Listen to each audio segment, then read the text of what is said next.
The most dangerous thing about power is how quickly it forgets the people standing beneath it.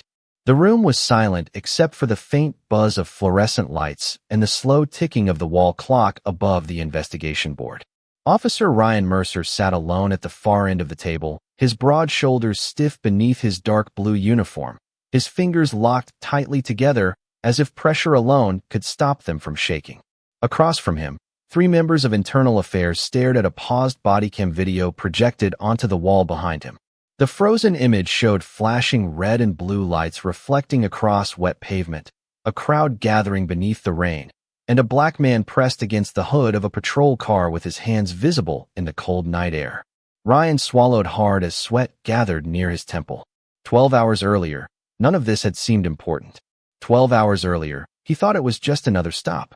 Just another man on another street corner in another neighborhood. People like him were told to watch more carefully. Outside the building, thunder rolled low over Philadelphia as rain hammered against the courthouse windows. One of the investigators leaned forward slowly and pressed a finger against the remote. "Before we continue," she said calmly, "is there anything you'd like to add to your statement?" Ryan opened his mouth, but no words came out. Because now, for the first time since putting on the badge 14 years ago, he had seen himself the way everyone else did. The screen flickered black. 12 hours earlier. West Philadelphia. 9:14 p.m. Rain slid down the windshield of Ryan Mercer's cruiser as he cruised past boarded storefronts glowing beneath flickering neon signs and broken streetlights. Dispatch crackled softly through the radio while the windshield wipers dragged back and forth like a tired heartbeat. Ryan rubbed his jaw and scanned the sidewalks with narrowed eyes. Friday nights always brought trouble. At least that's what he told himself. A few pedestrians hurried through the rain with their heads down, jackets pulled tight against the cold wind sweeping through the city blocks. Then Ryan saw him. A black man in a charcoal coat walking alone beneath the dim glow of a bus stop light. Calm, steady, hands tucked into his pockets. Something about him irritated Ryan immediately, though he couldn't explain why. Maybe it was the confidence. Maybe it was how composed he looked walking through a neighborhood everyone else rushed through. Ryan slowed the cruiser beside the curb. The tires hissed against the rain-soaked pavement. "Hey," Ryan called through the open window. "You live around here?" The man stopped walking and turned slowly toward the vehicle. Mid-30s. Clean haircut. Calm eyes. No fear. "About 6 blocks from here," he answered politely. Ryan stepped out of the cruiser, the rain instantly darkening his uniform shoulders. "Mind taking your hands out of your pockets for me?" The man complied immediately. "Name?" "Elijah Carter." Ryan studied him for a long moment. Elijah's expression remained neutral, but there was something in his eyes Ryan didn't like. Not disrespect. Worse, dignity. Behind them, a city bus rumbled past, spraying water across the curb. A teenager standing beneath the awning nearby quietly lifted a phone and started recording. Ryan didn't notice. Neither did Elijah. But before the night was over, millions of people would. Rainwater dripped steadily from the edge of the bus stop as the teenager, holding the phone, adjusted his grip and kept recording.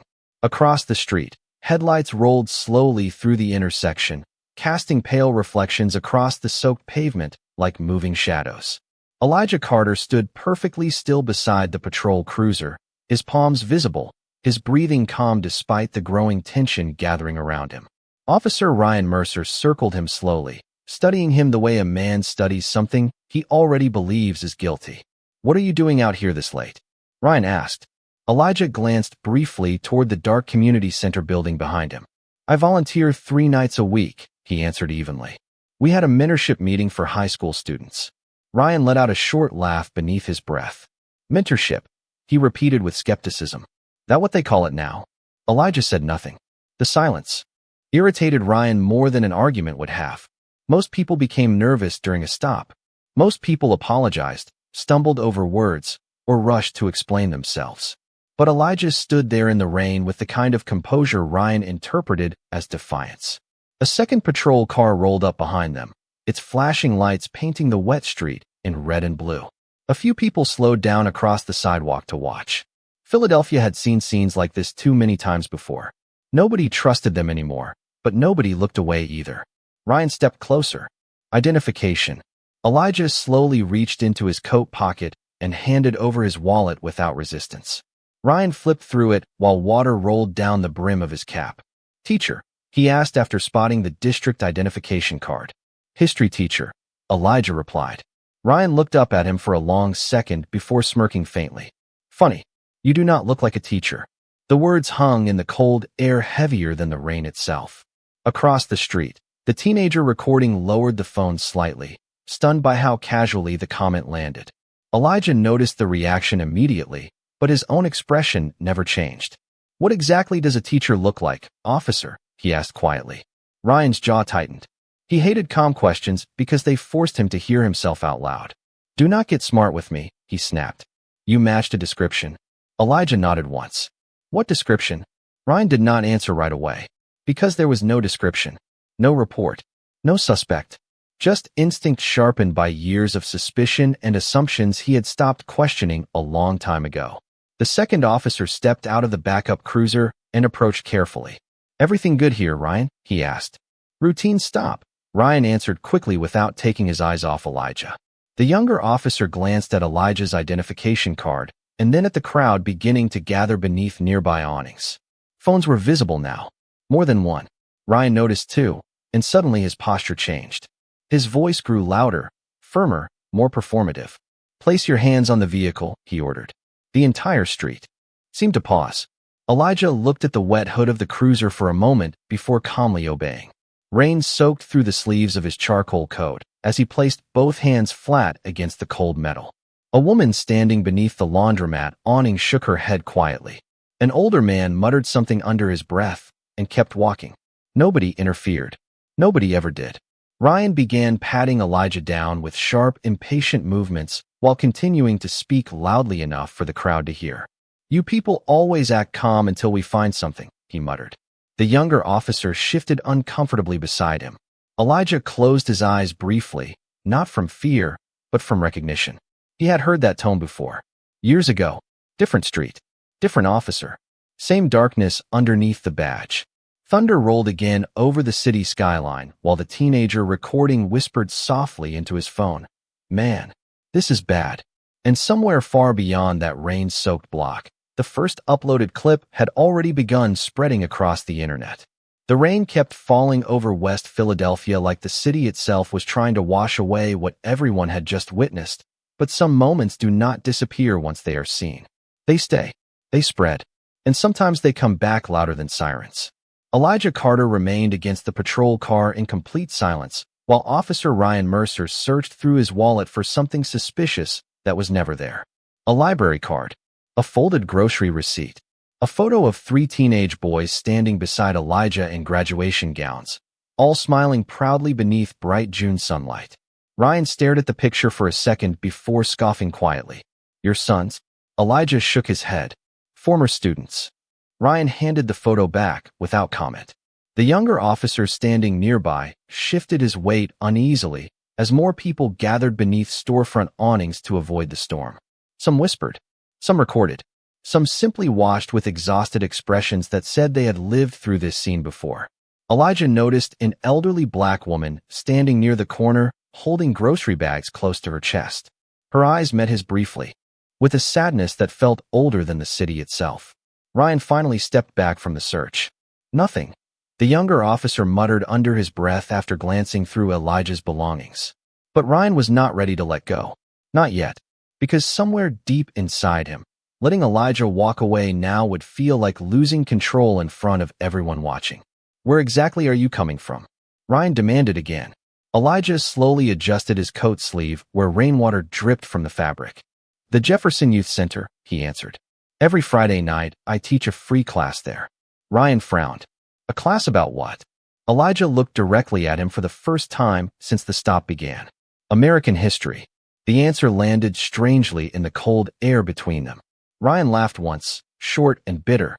History, huh? Elijah nodded. Mostly civil rights. Constitutional law. Community leadership. The teenager recording from the bus stop zoomed the camera closer. Even through the rain, Elijah's voice sounded calm, steady, practiced. Like a man who had spent years learning how to speak carefully in rooms where nobody wanted to hear him. Ryan folded his arms. You really expect me to believe people spend Friday nights listening to lectures? Elijah glanced toward the dark community center building behind him, where one upstairs light still glowed through the storm. Some kids do, he replied quietly, especially when nobody else is listening to them. For the first time, the younger officer looked at Elijah differently. Not as a suspect. As a person. Ryan noticed it immediately, and irritation flickered across his face. You think you are smarter than everybody here, he muttered. Elijah shook his head slowly. No, officer. I think you already decided who I was before you stepped out of the car. The crowd fell almost completely silent after that sentence. Even the rain seemed softer for a moment. Ryan's jaw tightened hard enough to show through his cheeks. Careful, he warned. I am trying to keep this respectful. Elijah looked down briefly at the wet pavement reflecting the patrol lights like shattered glass. Respect goes both ways. Somewhere across the city, the first clip uploaded by the teenager had already crossed 10,000 views. Comments flooded beneath it faster than anyone could read them. People recognized the street. Some recognized Ryan Mercer. Others recognized Elijah Carter. A local reporter sitting inside a downtown newsroom paused halfway through her coffee when the video appeared on her screen. She watched the rain-soaked footage carefully, then leaned closer after hearing Elijah's voice. Wait a second, she whispered, because she knew exactly who he was. And suddenly this was no longer just another traffic stop lost in the noise of the city. This was becoming something bigger. Officer Ryan Mercer could feel the eyes now. Not just from the people standing beneath the awnings or the teenagers holding up phones across the street, but from his own partner too. The kind of eyes that quietly ask a question nobody wants spoken out loud. Rainwater dripped from the edge of Ryan's cap as he stared at Elijah Carter, standing beside the cruiser with impossible calm. That calmness was beginning to get under his skin. Turn around, Ryan ordered sharply. Elijah obeyed without resistance. The younger officer stepped closer. Ryan, we already checked him, he said quietly enough that the crowd could not hear. There is nothing here. Ryan ignored him. Somewhere in the back of his mind, something had shifted. It was no longer about suspicion. It was about authority. About proving that he still controlled the situation after feeling the attention of the crowd slip away from him. Elijah looked less like a suspect now and more like a man people respected. Ryan hated that feeling. He reached for the radio clipped to his shoulder and spoke into it. Running subject for further verification. The younger officer frowned immediately. Further verification for what? Ryan shot him a cold glance. You want to do my job for me? Silence followed. Across the street, the teenager recording lowered his hood as rain soaked through his sweatshirt. This dude is really trying to escalate it. He whispered to the live stream viewers flooding the comment section. Thousands were watching now. Comments scrolled faster every second. Some recognized Elijah from local education programs. Others recognized Ryan Mercer from previous complaints that had quietly disappeared months earlier. Inside a downtown newsroom 15 minutes away, reporter Vanessa Brooks replayed the footage again with narrowed eyes. She recognized Elijah instantly. 3 years earlier, she had interviewed him after he started a free after-school mentorship program for teenagers affected by neighborhood violence. The headline from that interview suddenly echoed in her mind. History teacher helps kids escape the streets. Vanessa leaned forward slowly as the newest livestream clip refreshed on her monitor. Oh no, she whispered under her breath. Back on the street, Ryan handed Elijah's identification card back with visible irritation. You got any priors?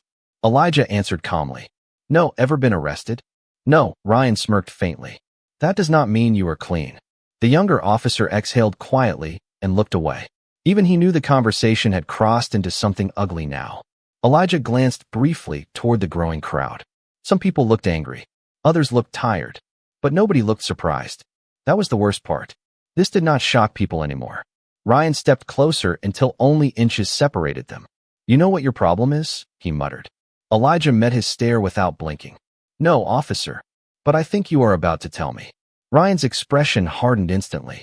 Your type always thinks you are smarter than the badge. Elijah looked at the flashing lights reflecting across the wet pavement before answering softly. No. I think some people hide behind the badge because they are afraid of seeing themselves without it. The words landed harder than shouting ever could have. The younger officer looked down immediately. A woman in the crowd covered her mouth. Even the teenager filming stopped speaking for a moment. Ryan felt heat rise into his face despite the cold rain. For a second, He looked like a man standing on the edge of losing control of something much bigger than a traffic stop. Then his radio crackled loudly through the storm. Unit 7, dispatch said. Supervisor. Requesting immediate update. Your stop is trending online. Ryan froze. Just for 1 second. But Elijah saw it. And somewhere deep beneath the rain, the city itself seemed to shift. The rain had started to ease, but the tension on the street only grew heavier. Officer Ryan Mercer stood motionless beside the cruiser after hearing dispatch mention the livestream. For the first time that night, uncertainty flashed across his face. Not fear exactly. Something deeper. The sudden realization that this moment no longer belonged to him. Across the sidewalk, phone screens glowed beneath soaked hoods and umbrellas while strangers continued recording in silence. Elijah Carter remained calm beside the vehicle, water dripping from the edge of his coat, sleeves onto the pavement below. He looked tired now, but not defeated. There was a difference. Ryan grabbed the radio clipped to his shoulder again. It is under control, he said quickly. Routine stop. Crowd interference. Dispatch paused before answering. Supervisor says disengage if there is no probable cause. Those words hit Ryan harder than he expected. Disengage. In front of everyone watching. His jaw tightened immediately. Copy. He muttered coldly, though his voice carried none of the confidence it had earlier. The younger officer stepped closer. Ryan, he said quietly, just let him go. Elijah heard it too. So did the crowd. For several seconds, nobody moved. A city bus hissed to a stop at the corner before pulling away again into the wet darkness. Somewhere nearby, music drifted faintly from an apartment window above the street, blending strangely with the distant wail of sirens blocks away. Philadelphia kept moving, even while this moment seemed frozen in place. Ryan finally turned back toward Elijah. You think this proves something? He asked bitterly. Elijah looked at him steadily. No, he answered softly. It reveals something. Ryan laughed once, but there was no humor left in it. You people always want to make everything about race. The younger officer immediately looked uncomfortable again. Several people in the crowd exchanged stunned looks. Elijah lowered his eyes briefly before speaking. No, officer, he replied. People only say that when race starts making them uncomfortable. The sentence landed with the weight of truth nobody could easily escape. Even Ryan seemed to feel it. For the first time that night, he looked away first. Across town inside the newsroom, Vanessa Brooks was already pulling archived interviews and community records onto her computer screen. Every search led to the same thing.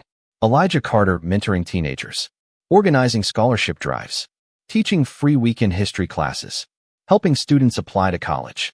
One article showed Elijah standing beside 3 young men in caps and gowns beneath the headline. Local teacher helps dozens escape gang violence through education. Vanessa stared at the photo for a long moment before whispering, they picked the wrong man tonight. Back on the street, the teenager live streaming checked his phone with wide eyes. 30,000 viewers, he whispered in disbelief. Comments flooded the screen faster than he could read them.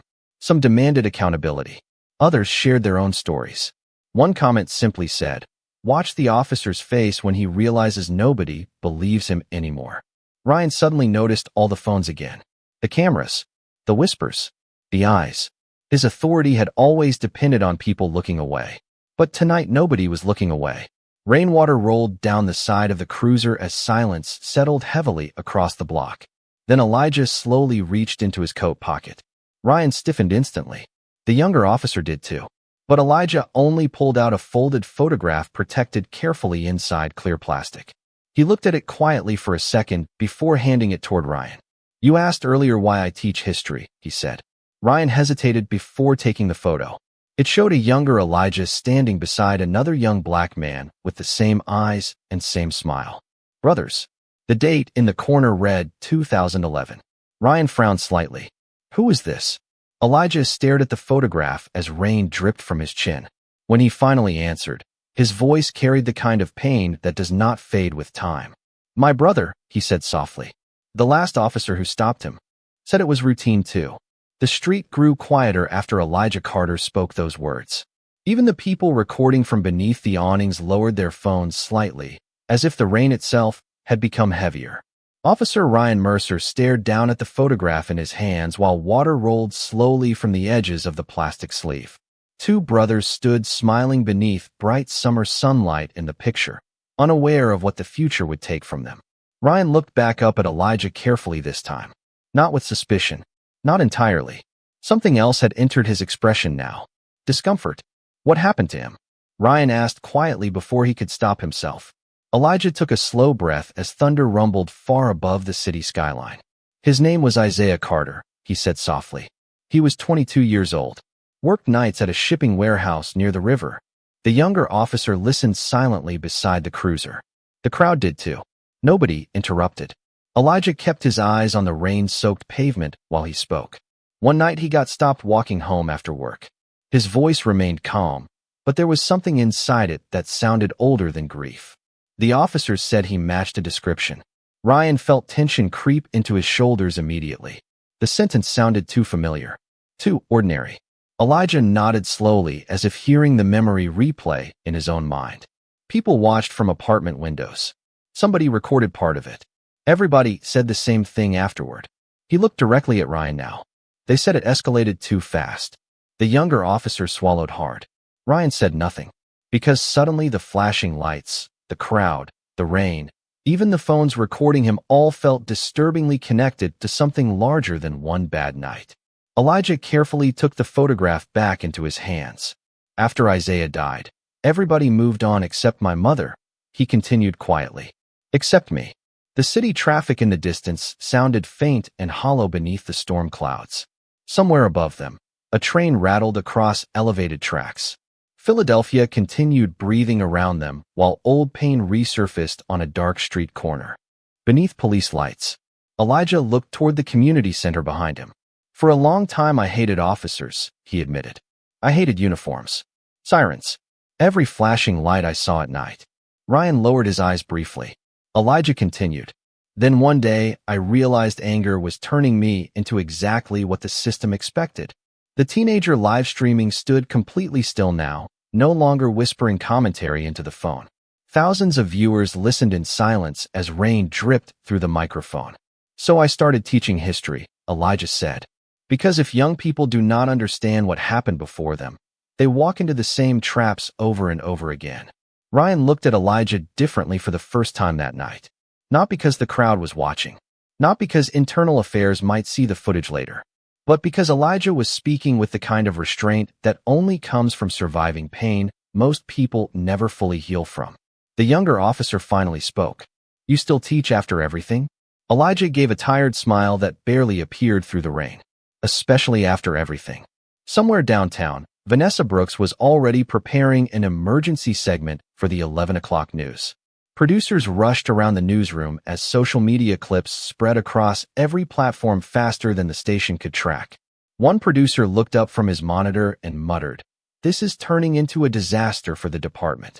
But Vanessa kept staring at Elijah's face frozen on her screen. Calm. Exhausted. Dignified. No, she whispered quietly. This is turning into a mirror.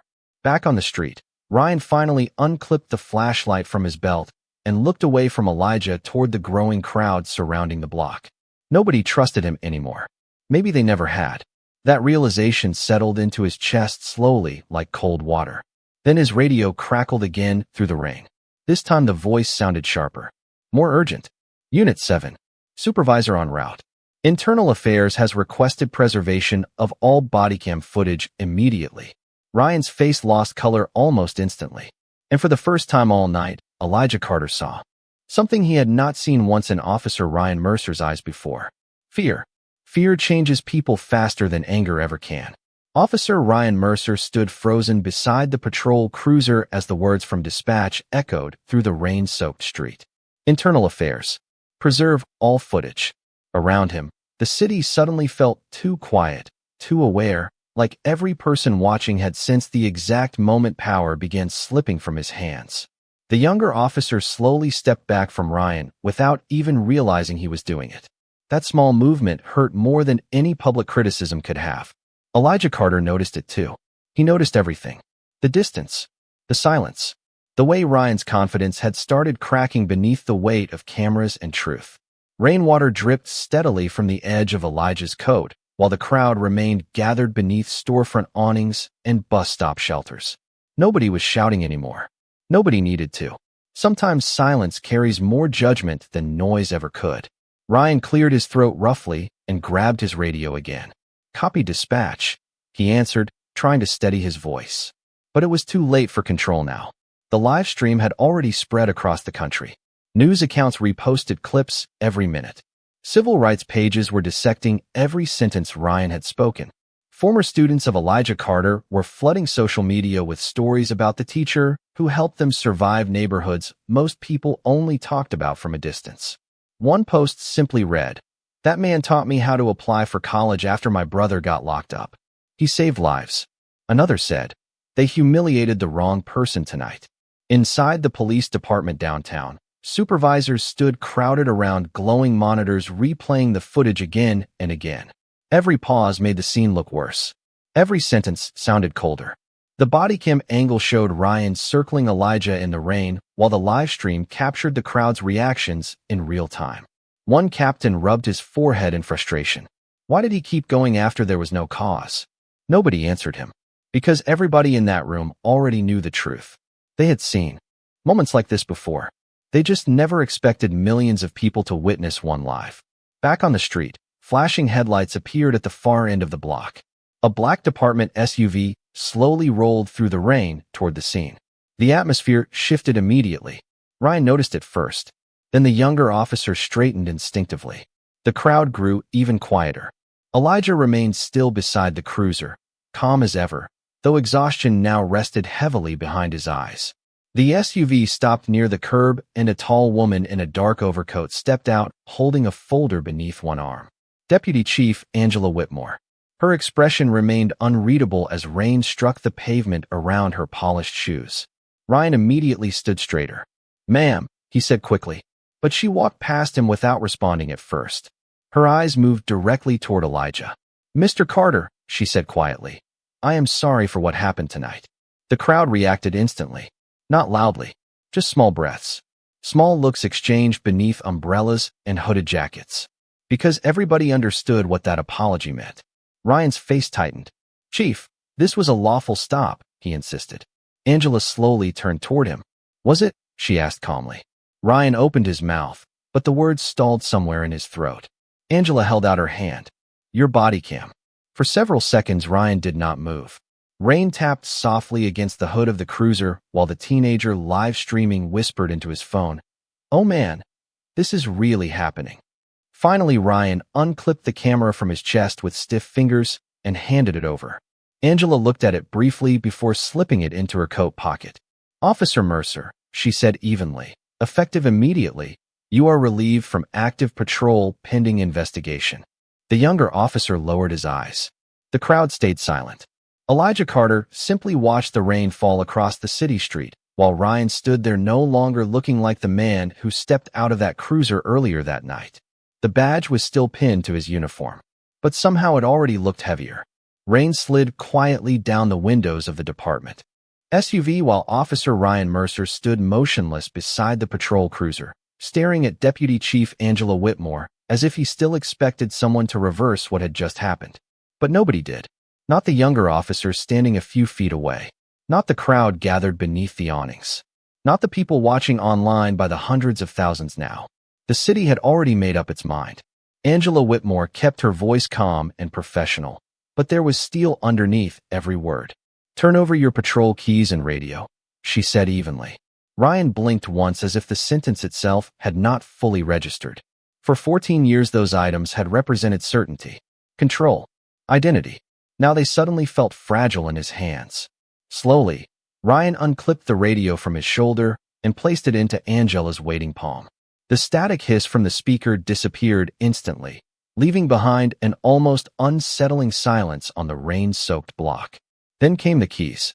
A small sound, barely noticeable, metal touching metal, yet somehow it echoed louder than sirens. Elijah Carter watched quietly from beside the cruiser, exhaustion visible beneath his calm expression. The crowd remained silent too. Nobody cheered. Nobody clapped. That was the part Ryan could not understand. He expected anger. He expected humiliation. Instead, there was only stillness. And somehow that felt worse. Across social media, clips of the moment spread like wildfire. Officer relieved on camera after viral stop. History teacher confronts police bias calmly during livestream. Philadelphia traffic stop sparks national outrage. News anchors replayed the footage side by side with interviews from former students describing how Elijah Carter helped them stay in school, avoid gangs, and survive neighborhoods abandoned by almost everyone else. One young woman fighting tears during a televised interview said, "Mr. Carter taught us how to believe we mattered when the world kept treating us like we did not." Inside homes across the city, families watched the footage in silence. Some nodded with recognition, others with heartbreak. Too many had lived versions of this story before. Back on the street, Ryan looked around slowly at the faces surrounding him. The older black woman holding grocery bags still stood near the corner. The teenager live streaming kept recording quietly beneath the bus stop. The younger officer avoided eye contact completely now. Ryan suddenly realized something terrifying. Nobody saw authority when they looked at him anymore. They only saw the man behind it. And he did not know who that man was without the badge protecting him. Angela Whitmore finally turned toward Elijah. "Mr. Carter," she said softly, "you are free to go." Elijah nodded once, though he had never truly looked trapped. He glanced briefly toward Ryan before adjusting the photograph of his brother safely back into his coat pocket. Rain tapped softly against the cruiser hood, while both men stood facing each other one final time beneath the fading police lights. Ryan looked older somehow. Smaller. Elijah studied him carefully for a long moment before speaking. "You know the hardest part?" he asked quietly. Ryan said nothing. Elijah looked toward the crowd gathered across the street. Most people out here were not shocked tonight. Those words hit harder than accusation ever could. Ryan lowered his eyes. Elijah continued softly. "That means this stopped being about one officer a long time ago." The younger officer finally looked up after hearing that. Angela Whitmore remained completely still beside the SUV. Even the live stream comments seemed slower now, filled less with outrage and more with reflection. Elijah took one step back from the cruiser as the rain finally began easing over Philadelphia. "My brother used to say something before he died," he added quietly. Ryan looked at him again. Elijah's voice stayed calm. He said power is dangerous when nobody teaches it empathy. The city lights reflected across the wet pavement like broken glass, while Ryan Mercer stood there without his radio, without his authority, without the shield he had hidden behind for years. And for the first time in a very long time, he looked like a man forced to hear himself clearly. 3 weeks later, the rain was gone from Philadelphia, but people still remembered that night like it had happened yesterday. News stations continued replaying clips from the live stream, while debates filled television panels, classrooms, barbershops, church basements, and city council meetings across the country. Some people argued about policing. Others argued about race. But the people who truly understood the story talked about something else entirely. Dignity. Because what stayed with the city was not yelling. It was not chaos. It was the image of Elijah Carter standing calmly beneath flashing lights while the system slowly exposed itself around him. Inside Benjamin Franklin High School on a gray Monday morning, sunlight spilled softly through tall classroom windows as students settled into their desks with backpacks sliding onto the floor and notebooks opening across old wooden tables. The room smelled faintly of dry erase markers, paper, and coffee from the teacher's desk near the chalkboard. Elijah Carter stood quietly at the front of the classroom, straightening a stack of essays, while low conversation filled the room around him. Some students glanced at him differently now, not because he had become famous, but because they had finally witnessed the weight he carried every day without ever speaking about it. One student near the back hesitated before raising his hand. "Mr. Carter?" Elijah looked up with a gentle expression. "Yeah." The teenage boy shifted awkwardly in his seat. "Were you scared that night?" The classroom became completely silent. Outside the windows, distant traffic hummed through the city streets while morning light rested softly against the classroom walls. Elijah thought about the question carefully before answering. "Yes," he admitted quietly. "Anybody who tells you they are never scared is usually lying." Several students lowered their eyes thoughtfully. Elijah walked slowly toward the chalkboard and picked up a piece of white chalk between his fingers. "But fear is not the most dangerous thing," he continued. "The dangerous thing is letting fear decide who you become." The students listened closely now. Some had already seen millions of strangers arguing online about the incident. Some had watched clips of Officer Ryan Mercer losing. his badge, and disappearing from public view after the department officially suspended him pending investigation. Others had seen interviews with Elijah speaking calmly about accountability, history, and empathy while refusing to insult the man who humiliated him. That confused many people. They expected rage, revenge, public destruction, but Elijah never gave them that. Because his goal had never been to destroy someone. It was to expose something. He turned toward the chalkboard and slowly wrote 6 words in large, clear letters. Power without empathy becomes fear. The room stayed silent as students copied the sentence into their notebooks. One girl near the front looked up carefully. "Do you think justice won?" she asked softly. Elijah stared at the words on the board for a long moment before answering. Memories flickered quietly through his mind. Isaiah's smile in the old photograph. Rain falling against police lights. The sound of Ryan Mercer's radio being removed beneath a silent crowd. He finally looked back at his students. "Justice is not a moment," he said quietly. "It is a choice people have to keep making every day." The bell rang softly through the hallway outside, but nobody moved right away. Sunlight stretched across the classroom floor, while Elijah placed the chalk back onto the tray beneath the board. Somewhere downtown, another news report about the case played silently inside a diner television mounted above a counter. Somewhere else, Officer Ryan Mercer sat alone in a small apartment watching the same coverage without his uniform for the first time in 14 years. And across Philadelphia, people who had spent their lives feeling unseen watched Elijah Carter walk back into his classroom, instead of running from the world that tried to humiliate him. Because sometimes the loudest form of strength is simply refusing to become bitter. And sometimes justice does not arrive with sirens or applause. Sometimes it walks quietly out of the shadows and teaches the next generation how to see each other clearly.